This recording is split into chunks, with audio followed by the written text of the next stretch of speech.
Trump's AI and crypto czar David Sacks has 449 AI investments while writing the rules for AI policy. The White House gave him ethics waivers to keep investing in the industries that he regulates. Congress just launched an investigation into it. And of course, the guy helping 47 write the rules for AI and crypto is still sitting on a mountain of AI and crypto investments that could explode in value when the rules that he oversees goes his way. The White House appointed him crypto czar and issued an ethics memo. Actually, there are two ethics memos now outlining the conflicts of interest that he has. Let's think about this.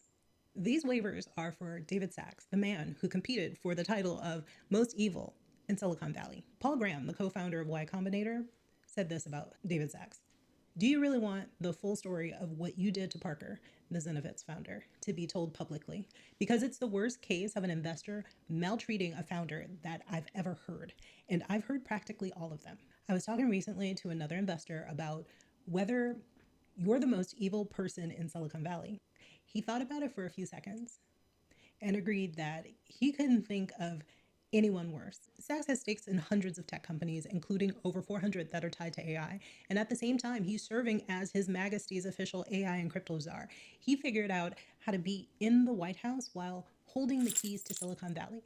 According to the White House, around the time he took the role, David Sacks, the man described in the New York Times as having the charisma of the sound of the word taupe, Sacks and his company, Crab Ventures, divested more than $200 million in crypto-related assets like Bitcoin and stakes in platforms like Coinbase and Robinhood. And now people are asking questions.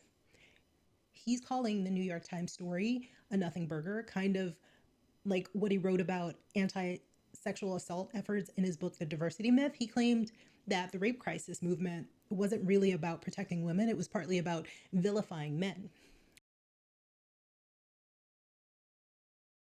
The Times article is a nothing burger, and that's why Congress has launched an investigation into his conflict of interest. Well, that was back in September. Last spring, waiver filings said that he initiated or completed the sale of over 99% of his holdings that posed conflicts of interest, and that included AI adjacent positions in companies like Amazon and Meta. Keep in mind that the divestment deadline was for the end of June. This waiver allowed him to work on digital asset policy despite his heavy crypto holdings through Crab Ventures, rather than stepping away from these assets as a typical regulator would. He's helping shape policies like the federal stablecoin law, the Genius Act, and decisions on AI chips that move hundreds of billions of dollars through the sectors that he's tied to. Did he really sell what he claims that he sold? Did he stay in his job longer than the law for special government employees actually allow? Maybe. Those are the questions that are being asked because his filings don't actually show what he sold. They don't show what he owns. They don't show how many days he worked in his role. And what seems to be coming to light is that the White House waived conflict of interest rules so Sacks could keep investing in the industries that he actually regulates. He's basically the fox, and the crypto and AI are the hens that he's guarding. By the way, this guy is on the same path as this lizard in a human suit, Peter Thiel. He's a part of the PayPal Mafia. He donated $1 million to advance his Senate run in Ohio. And before that, he worked with Thiel on the Stanford Review while they were at Stanford in the 90s. They wrote a book called The Diversity Myth, where they really go into why they're against multiculturalism and sexual assault education. This 2022 article by the New Republic is a great read.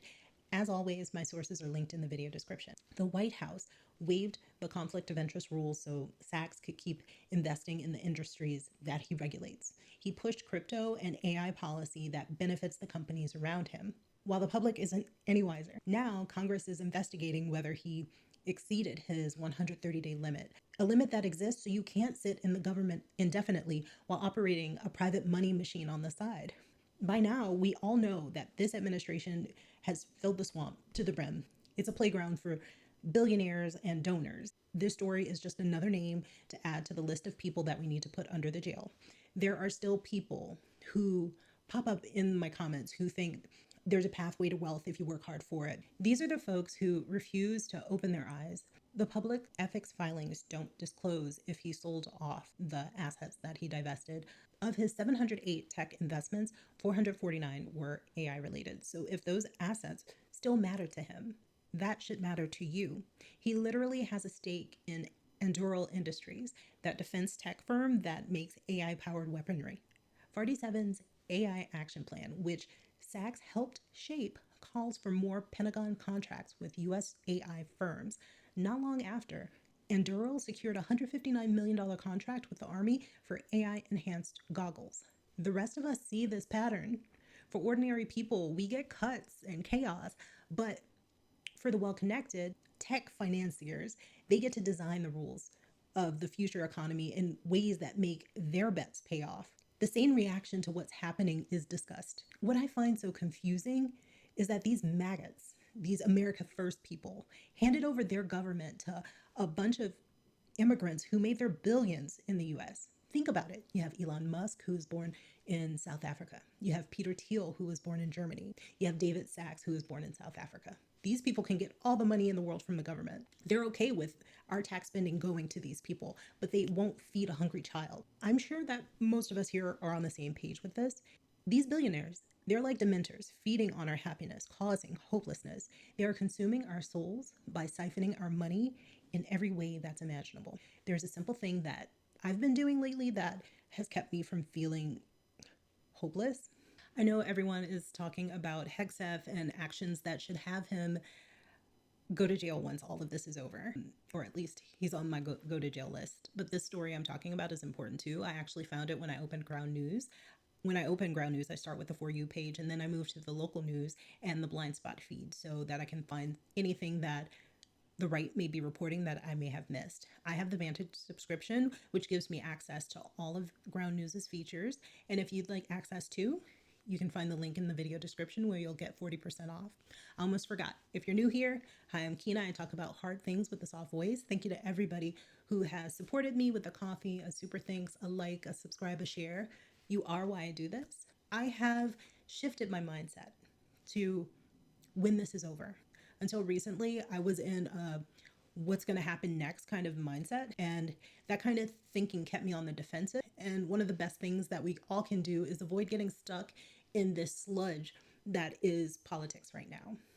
Could this mindset be naive? Sure, but thinking about the future, it helps me to envision potential pathways to actually get there. And thinking this way keeps me from becoming paralyzed by all the news around me. It helps me to be more creative in solving problems, and I hope it will help you too.